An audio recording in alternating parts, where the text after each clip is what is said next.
40, il n'est pas adopté.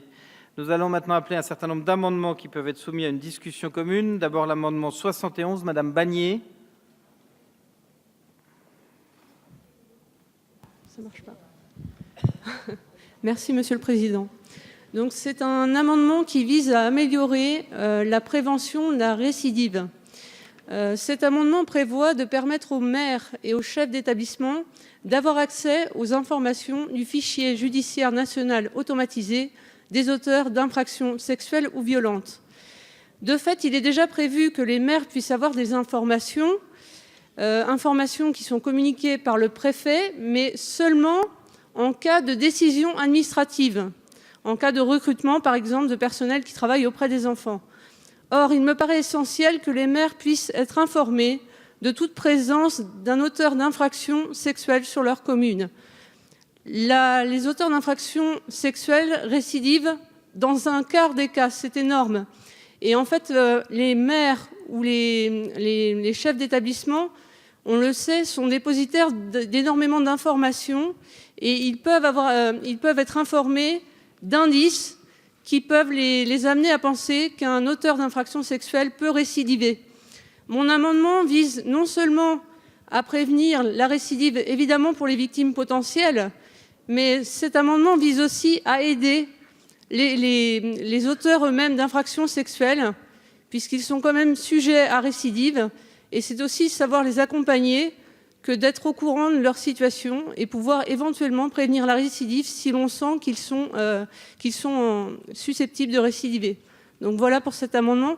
J'ai une dernière chose à ajouter aussi. On sait pertinemment sur le terrain, c'est mon expérience de maire qui m'amène à ça, que ces informations sont parfois déjà communiquées par les familles victimes qui parfois viennent voir le maire. Elles sont hantées par la crainte d'une récidive des années durant. Elles viennent trouver le maire en disant « Écoutez, sur votre commune, il y a un auteur d'infraction sexuelle, on a peur qu'il récidive. » Et moi, je pense que ce n'est pas aux familles d'aller dire au maire qu'il y a un auteur d'infraction sexuelle sur la commune. Les maires devraient avoir accès à ce genre d'informations. C'est encore une fois renforcer la prévention de la récidive parce que les maires sont sur le terrain et au plus près des auteurs d'infractions sexuelles. Je vous remercie. Je crois que l'amendement numéro 94 n'est pas défendu, sauf erreur. Nous passons à une série d'amendements identiques, en commençant par le numéro 36.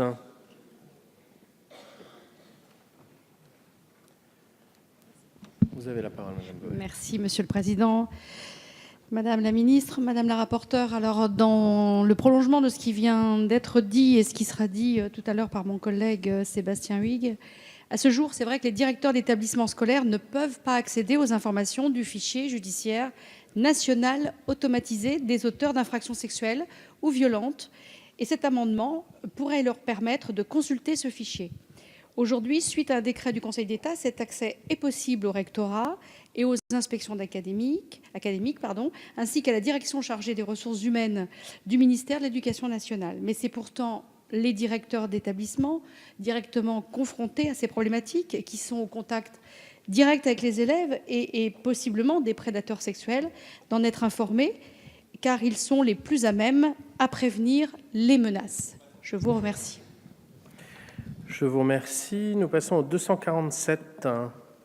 Qui le défend? Merci, Monsieur le Président. Vous avez la parole.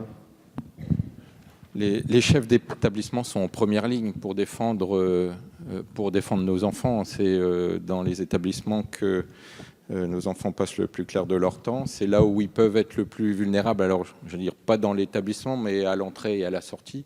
Et donc, il nous semble qu'il est indispensable qu'on puisse étendre l'accès à ces fichiers aux chefs d'établissement. Je vous remercie. Madame la rapporteure, quel est votre avis sur ces amendements? Alors, chers collègues, vous proposez d'étendre sans condition et pour tout motif la consultation des données contenues dans le FIJES, donc au bénéfice des maires et des chefs d'établissement. Alors, outre qu'une telle évolution me paraît juridiquement compliquée, puisque ce sont des données sensibles et qu'elles ne peuvent être consultées sans condition ni motif, elle ne me paraît pas non plus souhaitable, parce que finalement, que ferons-nous de ces informations? Le maire peut déjà consulter par l'intermédiaire du préfet le FIJES pour les décisions administratives de recrutement. d'affectation, d'autorisation, d'agrément ou d'habilitation concernant des activités ou professions impliquant un contact avec les mineurs. Donc ça paraît satisfaisant. S'agissant des chefs d'établissement scolaire, l'article R53.8.24 permet déjà à certaines autorités de l'éducation nationale intervenant dans le recrutement des personnes, du personnel susceptible d'être en contact des mineurs, d'interroger ce fameux FIGES.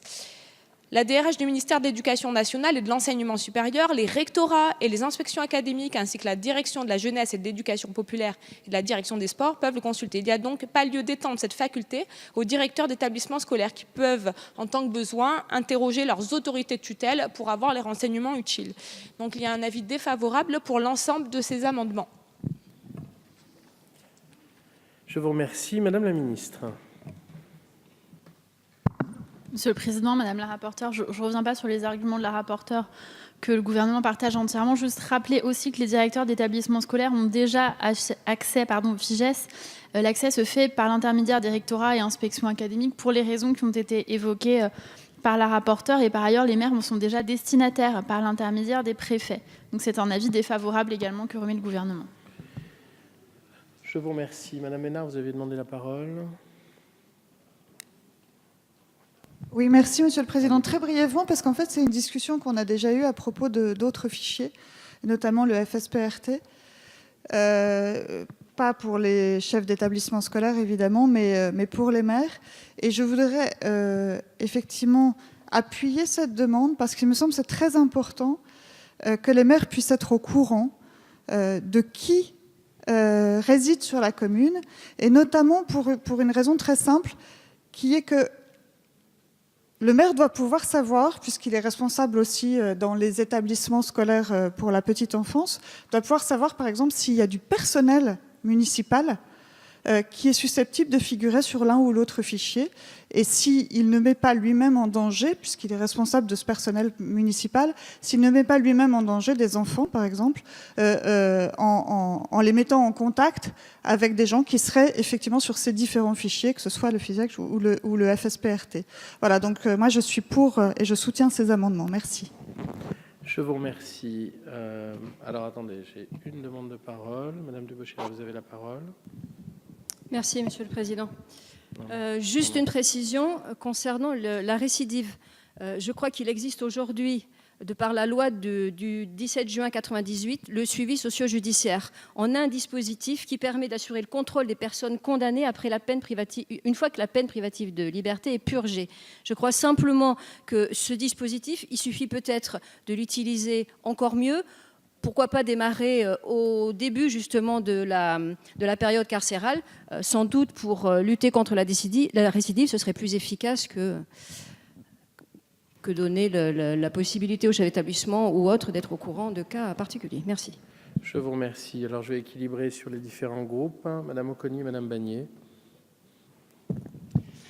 Oui, moi je veux juste rajouter un élément d'éclaircissement par rapport à ça. Tout d'abord, quand vous me dites que le maire ne peut pas disposer de ce fichier directement, mais exclusivement par l'intermédiaire d'une interrogation auprès de la préfecture, moi je tiens à vous rappeler tout de même qu'un maire est un officier de police judiciaire, qu'il dispose d'un pouvoir policier, enfin du pouvoir policier, et qu'en conséquence, et les adjoints aussi d'ailleurs, et en conséquence, je ne vois pas pour quelle raison il ne pourrait pas disposer de ce fichier dans le cadre de cette fonction qu'il a par ailleurs. Et ce d'autant que lorsqu'on parle du FSPRT, on nous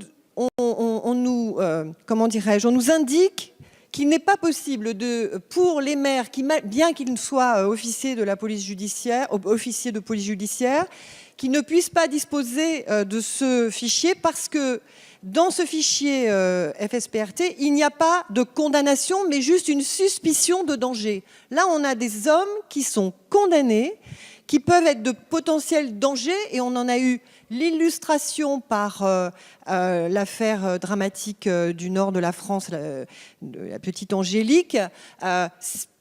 Que le maire dispose de cette information me semble, de par ses fonctions de police, indispensable. Je vous remercie. Je vous remercie, Madame Bagné. Et nous passons au vote. Je prends une prise de parole par groupe. aux arguments qui ont été donnés, je voudrais préciser, je l'ai mis dans mon exposé, qu'on n'a pas de solution. Encore une fois, un auteur d'infraction sexuelle aujourd'hui qui se présente pour être bénévole auprès d'un club de foot dans une commune peut très bien le faire puisque le maire n'aura pas cette information. Ce n'est pas une décision administrative et donc il aura pas l'information. Et donc ça pose un vrai problème. Moi, je demande au moins qu'il y ait une réflexion là-dessus. Parce que c'est vrai que le maire, il est quand même en première ligne et il devrait être informé parce qu'encore une fois, il peut prévenir une récidive.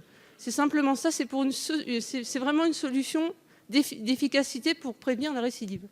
Je vous remercie.